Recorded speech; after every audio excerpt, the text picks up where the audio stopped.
नमस्कार, जय जोहार, जय छत्तीसगढ़। मैं आपका अपना doctor Yatin Dewangan, cosmetic plastic surgeon, Raipur. आज हम बात करेंगे ब्रेस्ट इम्प्लांट जो सिलिकॉन के थ्रू करते हैं, उसको हम अप्रोच करने के लिए डिफरेंट इंसिजन हमारे बॉडी में कहाँ कहाँ से अप्रोच किया जा सकता है। उस सपोज जैसे ये मैंने अपना पिक्चर बनाया है, ये बॉडी है, ब्रेस्ट है, ये आर्म है, ये बेली बटन है। तो हमारे पास चार प्रकार के चार स्पेस होते हैं। एक तो बेली बटन के अराउंड इंसिजन दे सकते हैं, एक तो जो एक्जिला होता है वहाँ पे इंसिजन दे सकते हैं, और तीसरा होता है पेरियोलर, और चौथा होता है इंफ्रा मेमोरी।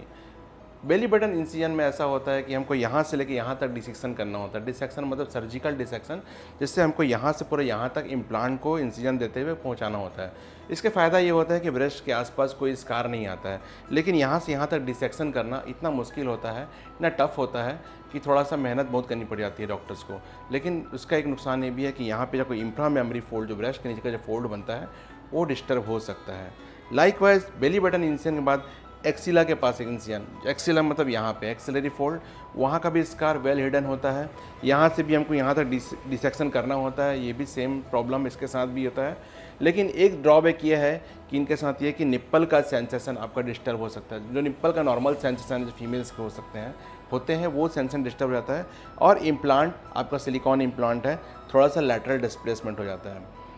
ये दोनों के बाद जो ज़्यादा फेवरेट है, ज़्यादा चलन में है, एक तो होता है पेरियोलर। पेरी एरियोलर जो बोलते हैं, मतलब एरियोला के नीचे, मतलब 3 to 9 o'clock में आप इंसिजन दे के वहाँ पे छोटे से इंसिजन से आप इम्प्लांट घुसा सकते हैं। इसमें आपका स्कार भी बढ़िया वेल हिडन रहता है, डायरेक्टली ब्रेस्ट के नीचे जाता है। लेकिन एक नुकसान ये है कि आपके आधे डक्ट ब्रेस्ट के कट सकते हैं, और आधे डक्ट आपके ऊपर रहेंगे। तो ब्रेस्ट फीडिंग करानी है, आपके बच्चे को ब्रेस्ट फीडिंग करानी है, तो हो सकता है प्रॉब्लम आता है। तो इसलिए सबसे मेरा फेवरेट जो इंसिजन होता है इंफ्रा मेमोरी होता है।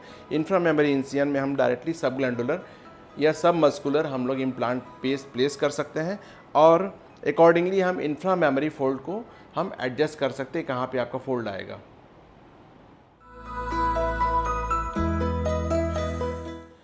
सब ग्लैंडुलर और सब मस्कुलर ये दो पॉकेट होते हैं एक्चुअली। ग्लैंडुलर मतलब ग्लैंड, ब्रेस्ट का ग्लैंड, सब मतलब नीचे, ग्लैंड के नीचे रखना इम्प्लांट को, सिलिकॉन इम्प्लांट को, दैट मीन्स सब ग्लैंडुलर।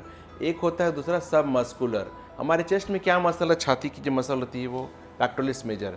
तो दूसरा जगह होता है सब मस्कुलर, मसल के नीचे पॉकेट बनाते हैं, अब वहाँ पे इम्प्लांट रखते हैं। तो उसमें क्या होता है कि सब ग्लैंडुलर रखने से क्या होता है, सर्जरी ईजी रहती है अगर आपकी स्किन थिक रहती है। मोटी स्किन है आपकी ग्लैंड की, अपर पोल की स्किन थिक है, 1 सेंटीमीटर से मोटी है, तो आप सब ग्लैंडुलर रख सकते हैं, जिससे आपका ग्लैंड मतलब आपका जो इम्प्लांट है वो फील नहीं होगा।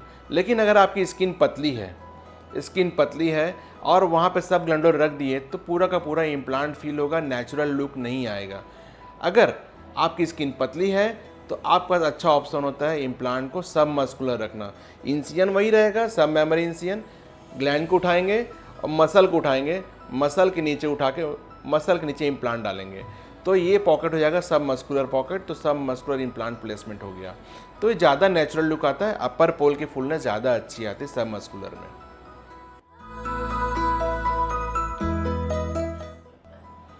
जनरली ब्रेस्ट इम्प्लांट जो हम सर्जरी करते हैं जनरल एनेस्थीसिया में करते हैं, तो हम एनेस्थीसिया के बाद 6 to 8 आवर या फिर 10-12 घंटे के आसपास तो हम स्टे कराते ही हैं। तो हम जनरली शाम को करके ओवरनाइट स्टे करा के अर्ली मॉर्निंग डिस्चार्ज करते हैं।